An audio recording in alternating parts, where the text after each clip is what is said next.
Hello and welcome. This is Wendy De Rosa, the founder of the School of Intuitive Studies, and I'm here today to talk about a phrase that comes in that I've been hearing for years and years and years in the energy healing world, and the phrase is an energy vampire. And one of the questions that comes in often is, what is an energy vampire?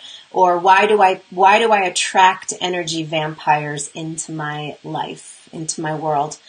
So I'd like to talk for a minute about the sort of how energy healing is changing, and how there are some words in the energy healing world that, in my personal bias and opinion, probably need to change. An energy vampire is one of those words, and I'll explain to you here that do you know really what an energy vampire is? And you might think of an energy vampire as someone who, they suck all my energy, or I'm in front of them and I feel depleted and drained. They constantly have drama. They constantly have problems. I get sucked in. I walk away feeling drained and tired, and I've lost my center completely. Do you know what an energy vampire really is? An energy vampire is somebody who needs love. They need love at a very deep level in their energy system. They may need mothering in any given moment. They may need fathering in any given moment. They may be reaching for an aspect of nurturing that their inner child is not getting in that particular moment.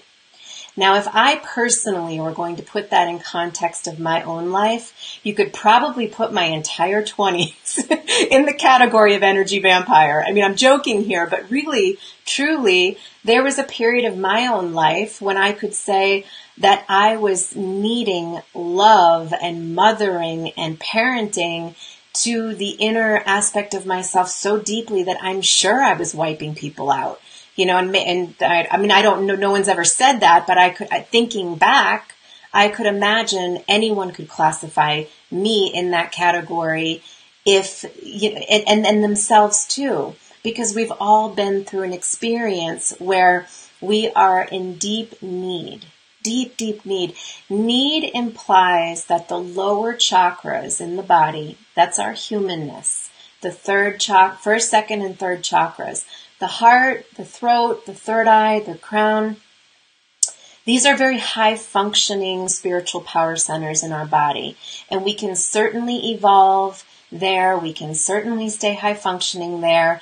And we can certainly disconnect from these lower first three chakras, leaving a void, leaving a sense of incompleteness in our process, and certainly in a massive reach for getting needs met on this deep, unmet level, which really throws us back into our own therapeutic or energy healing process in these lower first three chakras, because we spend a lot of our development and our history is in that area of our body, below the belt, below the waistline. And so if we are not connected there and we're acting out from that place, we're certainly going to seek love in all these sideways ways. So from this perspective, I have never loved the term energy vampire. And from what I was going to say in the beginning, which is that in the energy healing world, we have got to evolve from polarizing and making people bad and wrong for the energy that they are in, or the energy that they are carrying, or whatever their unprocessed stuff is. And because it's been in my history, I've been a healer for 24 years now, and I've seen everything in the spectrum, and there are people who have been healers a lot longer than I have.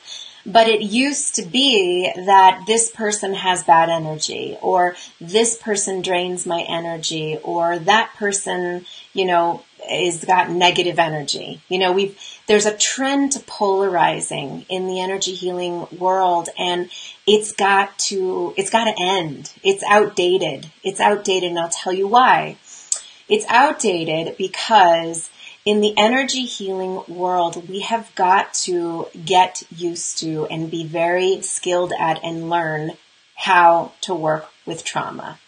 The world is traumatized. We live in a traumatized planet right now, and that means everybody's traumas are up.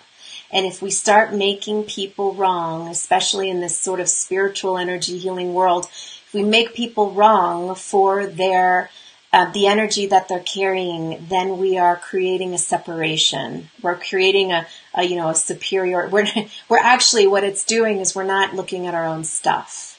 We go into this polarizing, this person's got the negative energy, I don't. But anytime we absorb energy of others, it's not because of them. It's because of us. It's because there is some way I'm not stepping into my center. There's some way I'm not owning my intuitive ability and my gift. I mean, people who are sensitive and pick up the energy of others, it's absolutely pointing to you, and that, if that's you, that there is an undeveloped aspect of your intuition, that you are an empathic intuitive and it's not developed. Instead, there's a negotiation with space. There's a negotiation with other people's energy, which was learned at a very, very young age. Very early childhood, you've got it in your system that I am meant to take on the energy of others. I am used to my boundaries being crossed. And that's going to be normal for me in childhood, and it's going to be normal for me in my adult years. And so it's a matter of going back and getting some training in how to reparent and heal these early childhood ways of overabsorption and hypervigilance, so that your system knows how to hold center and hold boundaries. So this term, energy vampire, in my world, I would love to eradicate the term, because all it does is make the other person wrong, when in fact the other person is teaching us to step into our power, to own our lower chakras in our body, to get strong and grounded in ourselves, and to become expansive. When we contract, when we withdraw, when we hold space, when we don't own ourselves in our center, we become absorbent. When we expand, when we own our power and our truth and who we are, and it's okay that you're sensitive, and it's okay that you're intuitive, and you can own this in your body, you are holding your center, you're radiating out, and you're not absorbent. You're holding your power. So thank God for energy vampires, so to speak, out there, because they are teaching you something about yourself. And my recommendation is to love them. Send them blessings, send them love to their back body, send them love to their heart, send them love to their little girl or their little boy inside themselves who's deeply in need in that moment, because that could be any one of us at any given time who is in a deep place of need. So my recommendation is love them in their vacancy. Love them where they need it the most. That can be the best gift, to invite them to come into their body and ground into themselves, and just you being able to hold your own center in the presence of that. From there, you'll be able to make life choices around, is this relationship working for me or not? Or do I need to point them in the direction of therapy? Or, the to-do will come. But this is about holding your inner energy from there. So I hope this helps in giving you a sense of how to be in your system when you are out and about in the world, when there is so much coming up for people. And if you are interested in learning how to develop your intuition further, you are welcome to visit my website, schoolofintuitivestudies.com. I run the Intuitive Healer Training Program. If that speaks to you, visit it on my website. Happy to support you and train you as an intuitive if you're interested in learning. Many blessings, lots of love. I look forward to being in touch soon.